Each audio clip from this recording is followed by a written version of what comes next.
Have you ever sat across from someone you've known for years, decades even, and felt like you were suddenly speaking into thin air? You're sharing a story, maybe something small like what the neighbor's cat did that morning or how you finally fixed that squeaky cabinet door, and they just nod. No smile. No follow-up. Just that faraway look in their eyes like they're already somewhere else. And you find yourself wondering, when did this happen? When did we stop connecting? If you've ever felt that growing silence in a room that used to be filled with laughter, you're not alone. I know it's not easy to talk about, especially when we've built so much history with someone, raised families, survived hardships, shared holidays, grown older together. But love, as wonderful as it is, can change. And sometimes it fades so quietly that we don't even realize it's leaving until it's already mostly gone. Today I want to have an honest conversation with you. Not to point fingers, not to stir up blame, but to help you notice the subtle ways love can slip away before it turns into something cold and unrecognizable. Because you deserve to feel loved, seen, and valued. Every day, at every age. So let's take a closer look at what those early signs can look like. Not the dramatic arguments or slammed doors we often see on TV. I'm talking about the quieter moments, the tiny shifts that, over time, can tell us everything we need to know. One of the earliest and most easily overlooked signs is when someone stops being curious about your world. Think about that for a moment. Remember when they used to ask how your doctor's visit went? Or wanted to hear all about your niece's graduation or the book you were reading? When someone cares about you, truly cares, they're interested in your everyday moments, not just the big stuff. They lean in when you talk. They remember your stories. They ask questions, not because they have to, but because they want to. But when that emotional bond starts to weaken, something changes. You'll notice they stop looking up when you speak. They might give you a quick, uh-huh, without even glancing your way. They won't remember the things you told them yesterday. And it's not because they're forgetful or distracted. It's because the emotional investment is fading. Let me tell you about Nancy and Joe from Cedar Rapids, Iowa. They'd been married for 38 years. Nancy loved chatting with Joe about everything. What the dog dug up in the backyard, how the flowers were doing, even the funny thing the cashier said at the grocery store. Joe used to listen. He'd chuckle, nod, ask her to repeat the good parts. But over the past year, Nancy started to notice he wasn't really there when she talked. His eyes stayed on the TV. His responses were short. One night she told him about a sweet memory she'd had of their first trip to New Orleans. And he just said, and went back to scrolling on his phone. That moment stayed with her. Not because he was cruel, but because he no longer seemed to care. When someone stops being curious, it's not about your stories being dull or repetitive. It's about them no longer seeing you as a vital part of their world. You become background noise instead of someone they actively engage with. And let me tell you, that realization can hit harder than any argument ever could. Another sign that often creeps in quietly is a noticeable decrease in patience. You know those little quirks we all have? Forgetting where we put the keys, asking the same question twice, taking our time to get the right words out. When love is strong, those things are met with grace, maybe even a bit of humor. But when love starts to slip, the reactions change. Suddenly, a repeated story becomes an annoyance. A small mistake feels like a burden.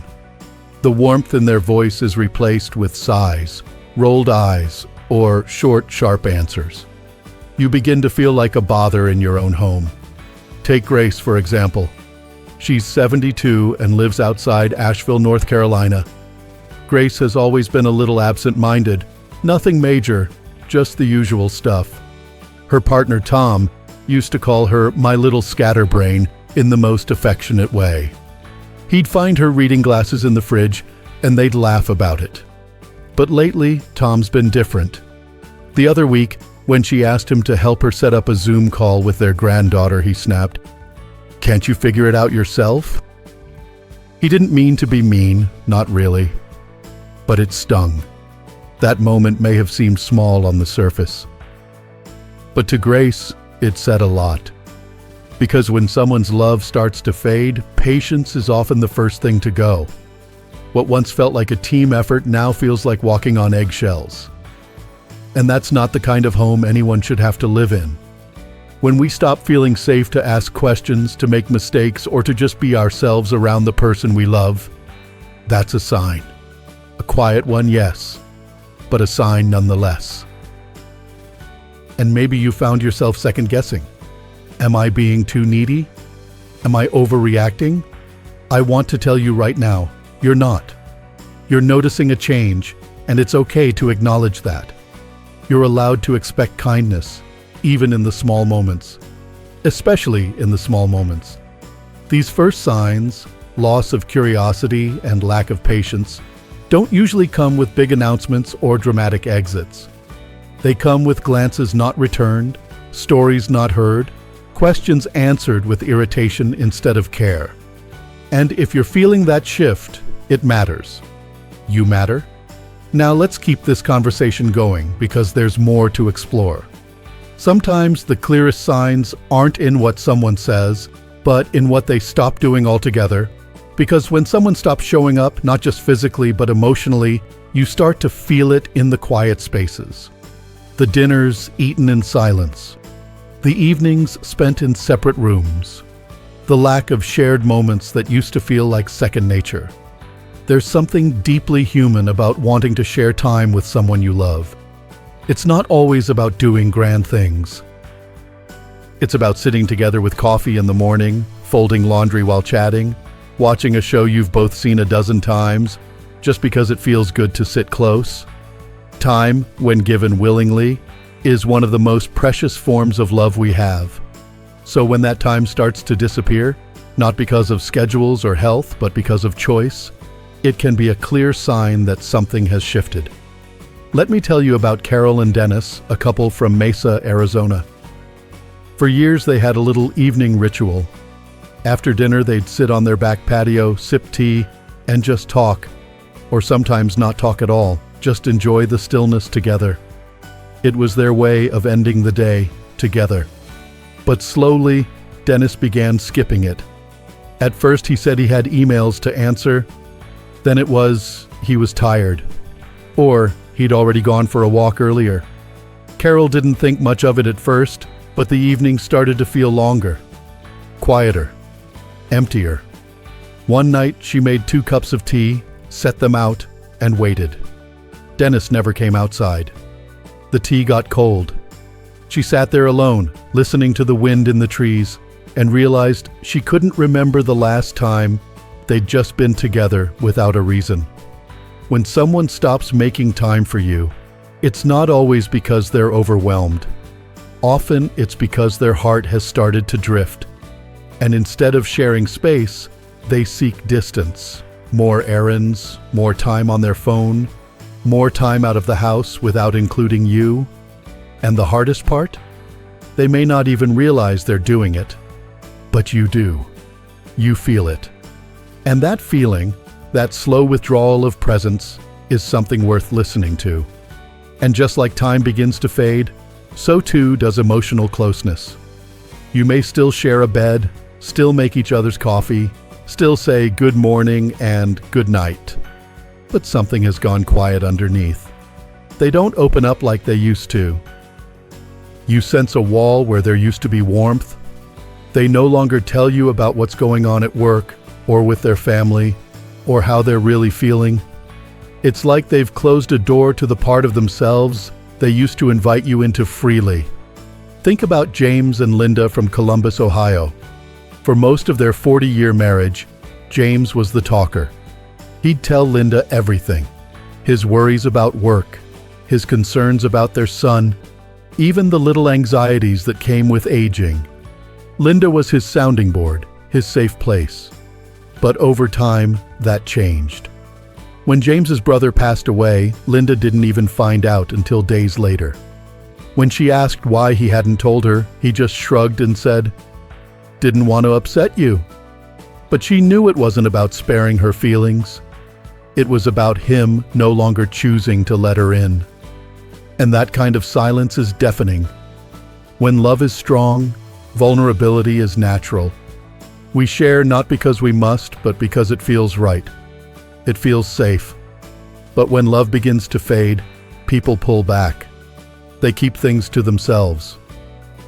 They stop trusting you with their inner world, even if they still live in the same home or share the same meals. It's not that they've stopped talking entirely, it's that they no longer talk deeply. The conversations become surface level, logistical, polite. You become more of a roommate than a confidant. And it hurts. It hurts not just because of the lack of words, but because of what those unspoken words represent: distance, detachment, and the slow erosion of closeness. And maybe you've tried to reach out. You've asked how they're doing, tried to get them to open up, only to hear, "I'm fine," or "Don't worry about it." But you're not fine, because you know something's off. You feel it in the way they look away instead of toward you, in the way they change the subject, in how the important things, the fears, the joys, the worries, they no longer come to you first. That emotional withdrawal is one of the most painful parts of growing apart from someone you once felt inseparable from. And the truth is, they may not even be doing it with malice. Sometimes people disconnect not out of cruelty, but out of confusion, fatigue, or their own unspoken pain. But regardless of why, you still deserve honesty. You still deserve to feel like you matter in the places that count most. If this feels familiar to you, if you've noticed more silence than laughter, more distance than connection, know that you're not alone. And it's not something you should ignore or accept quietly. Because emotional intimacy, especially later in life, is just as vital as physical health. We thrive on being understood, on being seen, on being cared for beyond the surface. You deserve to feel like you're still someone's person. That even after all these years, you still have that space in their heart where you're safe, cherished, and truly known. We've talked about the loss of curiosity, the slipping away of patience, the gradual disappearance of shared time, and now the quiet closing off of emotional doors. And while these signs may come softly, their impact is anything but small. They shape the way we feel in our own homes, in our own skin, and in the arms of someone who once felt like home. So, if you've noticed any of these shifts, I hope this conversation gives you a sense of clarity. Not to make you sad or discouraged, but to help you trust your instincts. To know that your longing for connection is not unreasonable. It's human. And it's worthy of being honored. Sometimes, when the heart begins to disconnect, the body follows close behind, because as emotional closeness begins to unravel, the body often follows in step. It's subtle at first. A missed hug, a shorter goodnight kiss, less hand-holding when you're out together. But over time, those missing gestures become more frequent, and the warmth that once filled your shared spaces, your living room, your bed, your morning routine, starts to cool. Physical touch has a language of its own. It's not just about romance or desire. It's about presence. It's about reassurance. A hand on your back while walking through the grocery store. A quick kiss on the forehead just because. A brush of the arm while you're both watching TV. These little acts say, "I see you. I'm here. I still choose you." But when that stops, when their body starts turning away instead of leaning in, it can feel like you're losing something much deeper. Let me tell you about Harold and Diane from Santa Fe, New Mexico.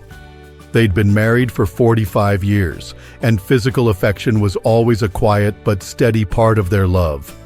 Harold would hold Diane's hand on walks. She'd rub his shoulders after he trimmed the hedges. They'd always gone to sleep touching, even if it was just their feet brushing under the blanket. But after Harold retired, Diane noticed a shift. he stopped reaching for her hand, stopped leaning in for a kiss before bed.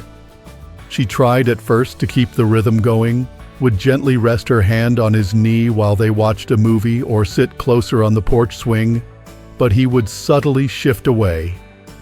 Nothing mean, nothing loud. Just enough to make her pull back, confused. She told me once, "I felt like I was intruding on someone who used to be mine."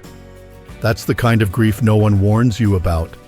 Not when there's a funeral or a goodbye, but when the loss is slow, silent, and happening right next to you. And it's not always about attraction or age or health. Sometimes physical withdrawal is simply the outward sign of an emotional one. When someone stops loving you, truly loving you in that full present way, they often stop expressing it with their body. They sit further away. Their hugs feel routine, not comforting. The warmth that once felt automatic now feels rehearsed, or worse, absent. And here's the part that can be hardest to admit. Many of us stop reaching out too. Not because we want to, but because we're scared of being rejected. We stop offering affection because we're not sure it will be returned. And slowly, that silence between bodies becomes just as loud as the emotional silence we talked about earlier. But you deserve more than that. You deserve to feel held, to be touched with kindness, to experience closeness that doesn't make you question your worth. And if you've noticed the way their body turns away when you lean in, if your hugs feel more like formality than love, it may be time to ask yourself some honest questions. Not just about what's changed, but about what you need, what you miss, what you're willing to live without, and what you're not. Because here's the truth. Love doesn't just show up in words.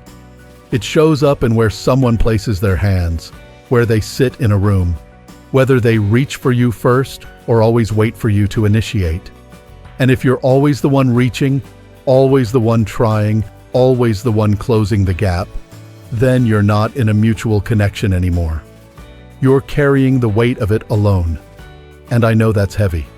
Sometimes the most painful part of growing older isn't the aches or the memory lapses or the slowing down. It's feeling invisible in the eyes of someone who once looked at you like you were everything. And while it can be tempting to minimize these signs, to say, well, we've just been together a long time, or maybe they're just stressed, there's a difference between life's normal rhythms and the erosion of love. So, if you've seen these signs, less curiosity, less patience, less time together, less emotional connection, and less physical closeness, don't ignore them. They're not in your head. They're not just part of aging. They're signals that something important has shifted. And pretending not to notice won't protect you. It will only delay the healing. But here's the good news. Awareness is powerful. Once you can see clearly, you can stop blaming yourself. You can stop wondering if you're the problem. You can stop twisting yourself into someone smaller just to keep the peace. Instead, you can start asking the right questions. Am I being treated with care? Do I feel emotionally safe here? Is this the kind of connection I want to grow old in? And maybe the answers will lead you to a conversation, or to a counselor, or to a decision. But no matter what path you choose, it begins with honesty, with courage, with compassion for yourself and for the life you still deserve to live fully. I want to remind you of something important before we end this conversation. Real love shows up. It leans in. It keeps choosing you, day after day, year after year. Even when things are hard, even when routines feel dull, even when your hair has turned silver and your knees ache in the morning. Love that lasts isn't perfect, but it doesn't disappear without a trace either. It makes space. It listens. It shows up in the quiet. And you, yes, you, are worthy of that kind of love. So if you're watching this right now and something inside you is saying, "That's me," don't silence that voice. That voice is wisdom. That voice is strength. That voice is the beginning of you returning home to yourself. And we're here with you. You're not alone. If this spoke to you in any way, we'd love to hear from you. Share your thoughts in the comments. Tell us what resonated, or what you've experienced, or what you're realizing now. Reading your stories helps others feel less alone, and it reminds all of us that connection matters. If this video helped you, please give it a like, share it with a friend who might need it, and subscribe to our channel. Your support helps us keep creating honest, heartfelt content for people like you, people who know that it's never too late to seek love, clarity, and joy. Thank you for spending your time with us today. And remember, you are not too old, too late, or too far gone for a love that feels real again.